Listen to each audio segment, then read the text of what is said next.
Άκου τι θέλω να κάνουμε. Θα ξεκινήσουμε με ένα πλάνο από το φεγγάρι. Θα πηγαίνουμε προς τη γη και μετά θα μπούμε στην εταιρεία. Εκεί θα περνάει πάνω από κάθε τμήμα.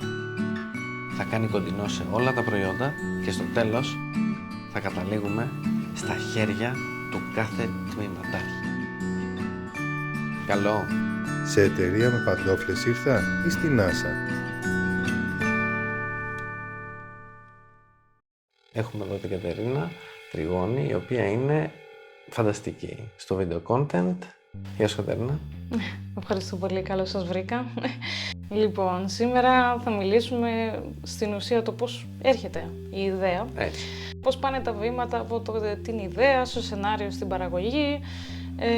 Και πιστεύω ότι ο καλύτερος τρόπος βασικά για να το πούμε είναι να πούμε ένα παράδειγμα. Πολύ σωστό, να είναι πρακτικό ρε παιδί μου, για να το καταλάβουν και οι φίλοι μας. Ναι, ακριβώς. Γιατί πολλές φορές δεν είναι εύκολο να πεις στη δημιουργική διαδικασία ότι κάνεις 1, 2, 3, Ναι. αλλά όταν έχεις αρκετά δεδομένα κάπως έτσι τα συνθέτεις και βγαίνει το αποτέλεσμα. Οπότε θα σας πω ένα παράδειγμα με μια δικιά μας καμπάνια που είναι πραγματικό παράδειγμα και στην ουσία το ζητούμενο ήταν ότι είχαμε έναν οργανισμό ο οποίος ήταν στην Κύπρο, ήταν διεθνούς ακόμα και παγκόσμιας εμβέλειας για το τι εξαιρετική δουλειά κάνουν στο κομμάτι με το να έχουν λίστα, από τη μεγαλύτερη λίστα στον κόσμο με εθελοντές δότες μυελού των οστών. Ωραία. Ναι, αλλά το ζητούμενο ήταν ότι αυτή η λίστα μετά από ένα σημείο μεγαλώνει σε ηλικία. Δηλαδή άτομα 45 έως 50 ετών είναι δύσκολο, δεν μπορούν να δώσουν μόσχευμα μετά από ένα σημείο. Οπότε, εμείς έπρεπε να προσεγγίσουμε νέους σε ηλικία. Και να ανανεώσετε αυτή τη λίστα. Ακριβώς. Το οποίο ήταν πρόκληση, έτσι. Φαντάζομαι μεγάλες απαιτήσεις. Ακριβώς, ναι, γιατί και οι νέοι σε ηλικία πολλές φορές δεν γνωρίζουν και τι σημαίνει να δώσεις μόσχευμα, την αναγκαιότητά του, το ότι πραγματικά μπορείς να σώσεις μια ζωή με το να κάνεις αυτό το πράγμα. Ναι.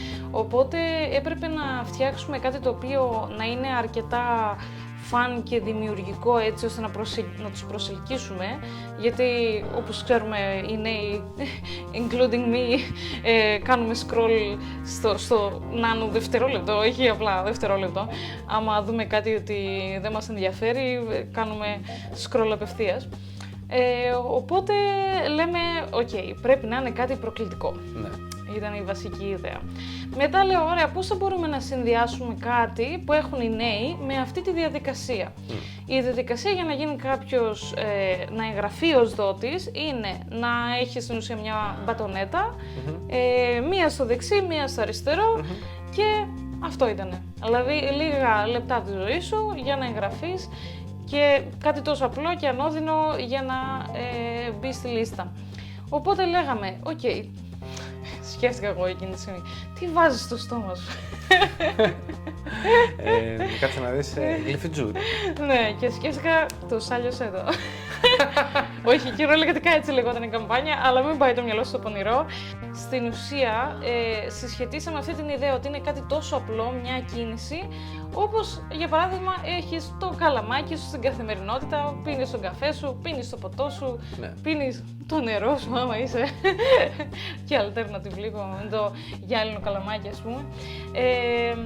Ναι, και δείξαμε πόσο απλό είναι και η ιδέα πίσω από αυτό λέγαμε, ok, πώς να το κάνουμε έτσι ώστε να είναι και fun, να είναι σαν challenge ένα πράγμα. Και θυμάμαι τότε είχα δει ένα βίντεο με έναν barman που έκανε στην ουσία prank στους ανθρώπους που σερβιρε και τους έδειχνε ότι ξέρω εγώ έφτιαχναν το ποτό, τα κατούκα και το βάζει ξέρω εγώ στο ποτήρι και εκείνη τη στιγμή που πάει να το σερβίρει κάνει μία έτσι στο καλαμάκι και πάει να το βάλει, εκεί βλέπεις τα πρόσωπα των άλλων έχουν σοκαριστεί. Τι πάει να κάνει? Και εκεί πάνω στο σοκ το πετάει πίσω το καλαμάκι και ξέρεις, τους λέει πλάκα κάνουμε.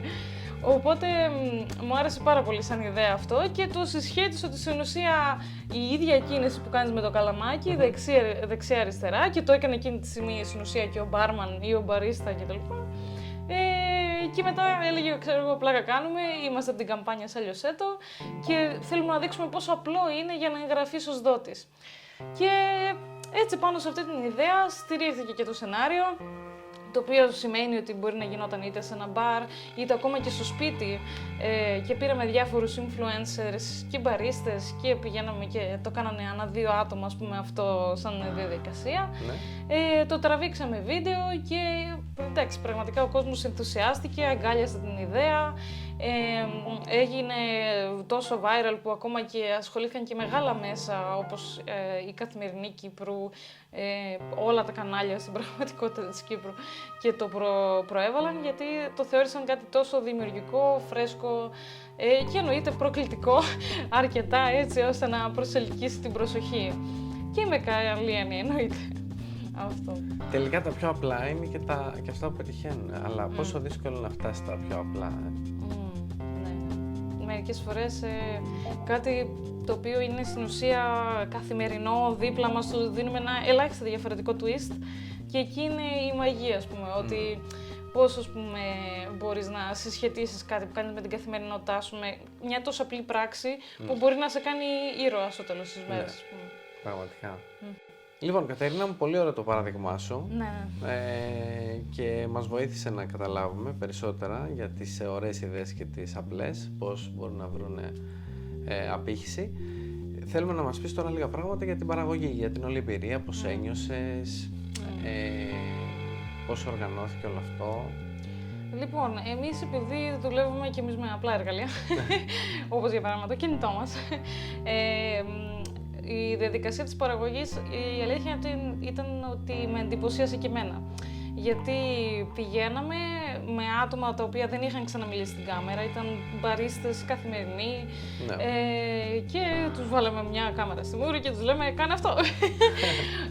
Και ήταν πολύ ενδιαφέρον για την πραγματικότητα γιατί τους άρεσε έτσι η ιδέα. Η αμεσότητα. Ναι, η αμεσότητα. Μπήκαν έτσι, θα έλεγα, στο πετσί του ρόλου του να μπουν σε διαδικασία να κάνουν πλάκα σε κάποιον και να ταυτόχρονα το διασκεδάζουν κιόλας. Κάνανε τα και μετά το κάνανε και ήταν υπέροχο, δηλαδή, και πιστεύω ότι, βασικά δεν το πιστεύω κιόλας, είναι η πραγματικότητα. Είχα τα παράδειγμα μιας κοπέλας που δεν ήθελε με τίποτα να βγει στην κάμερα και στο τέλος αποδείχτηκε ότι το δικό της βίντεο, ας πούμε, ήταν το καλύτερο και το πιο, το πιο διασκεδαστικό και φάνηκε και στα νούμερα σαν απόδοση κτλ. Οπότε πολλές φορές έχει πλάκα το ότι πιστεύουμε ότι κάτι δεν θα βγει καλό και άμα τολμήσουμε και αφεθούμε, ας πούμε, μπορεί να βγει και να είναι και το καλύτερο αποτέλεσμα. Αυτό ήταν το εντυπωσιακό στο κομμάτι της παραγωγής και εννοείται ότι σε αυτό που στέλναμε, σε αυτά που δεν ήμασταν εμείς δηλαδή στην παραγωγή και στέλναμε, ας πούμε, οδηγίες σε κάποιον influencer ή σε οποιοδήποτε ήθελε να μπει και αυτό σε αυτό το challenge που λέμε και να ακολουθήσει το σενάριο. Στέλναμε μια κόλλα χαρτί και λέγαμε στην ουσία ότι χρειάζομαστε 3 άτομα. Το ένα άτομο θα κάνει την πλάκα, το άλλο άτομο το θέλουμε να αντιδράσει και ένα τρίτο που να τραβάει στην ουσία εκείνη τη στιγμή και να έχουμε πλάνα και από τα δύο. Ή αλλιώς θα έχετε, ας πούμε, 2 κάμερες έτσι ώστε να πάρουμε τις αντιδράσεις και των 2. Από ήχο? Ναι. Από ήχο, εντάξει, αναλόγως στο τι είχε ο καθένας. Τώρα σε αυτό το επίπεδο παραγωγής μπορεί να έχουν και έτσι μικρά διακριτικά μικροφωνάκια, αλλά πολλές φορές μπορεί και να μην έχουν, αρκεί να είναι σε ένα χώρο που να είναι ήσυχα στην πραγματικότητα. Οπότε ήταν πάρα πολύ ενδιαφέρον γιατί όντως, άμα δεν δώσεις καλά την οδηγία, μπορεί να παρεξηγηθεί τελείως το μήνυμα. Για παράδειγμα, θυμάμαι μια κοπέλα, ας πούμε, δεν πέταξε πίσω το καλαμάκι και το έβαλε μέσα στο ποτήρι και έφερε αντιδράσεις, πω, συγχαμένα. Καλά, εντάξει.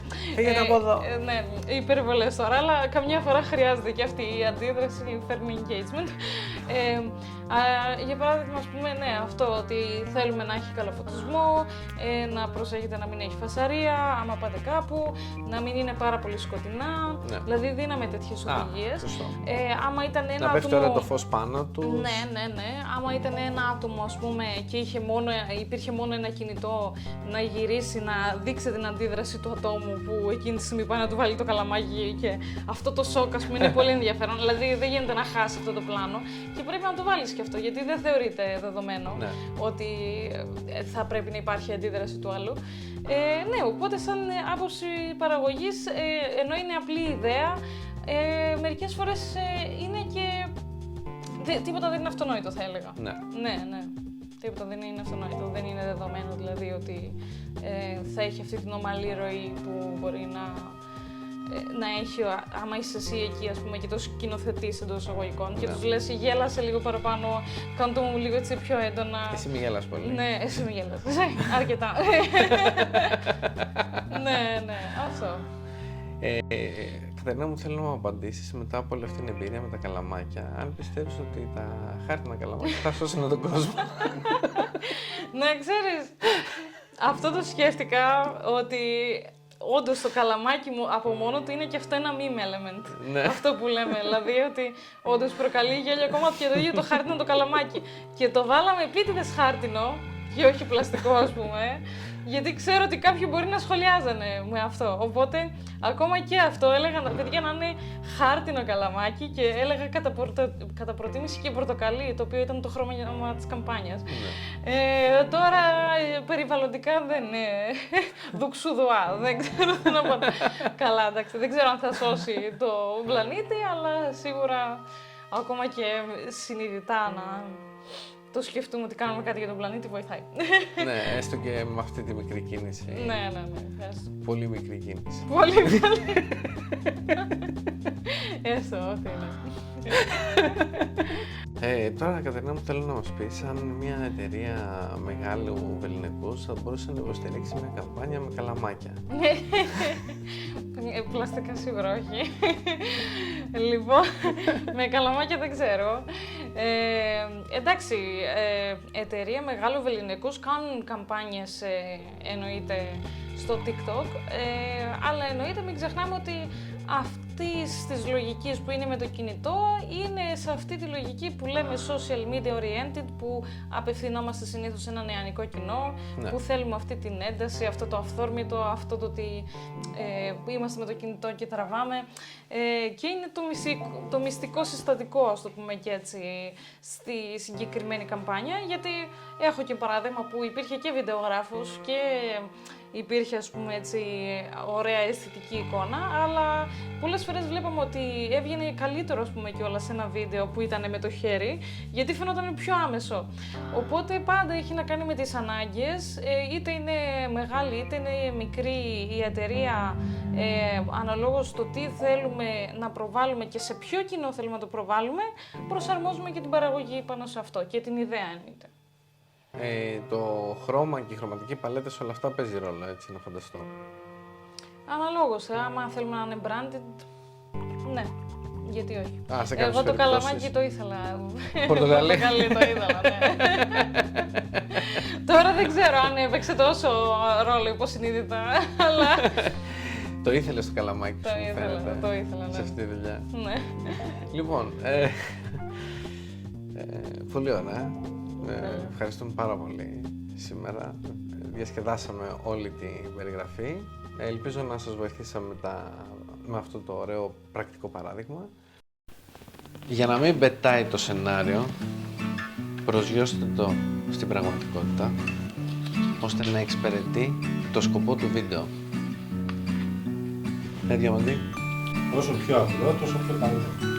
Μέχρι το επόμενο επεισόδιο. Γεια σας! Τι λες, Διαμαντή, πετάει? Για να δούμε. Πετάει.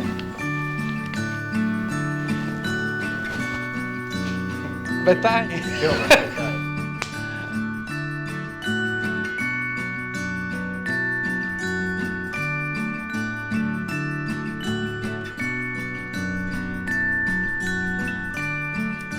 Κάντε like, share, comment, subscribe.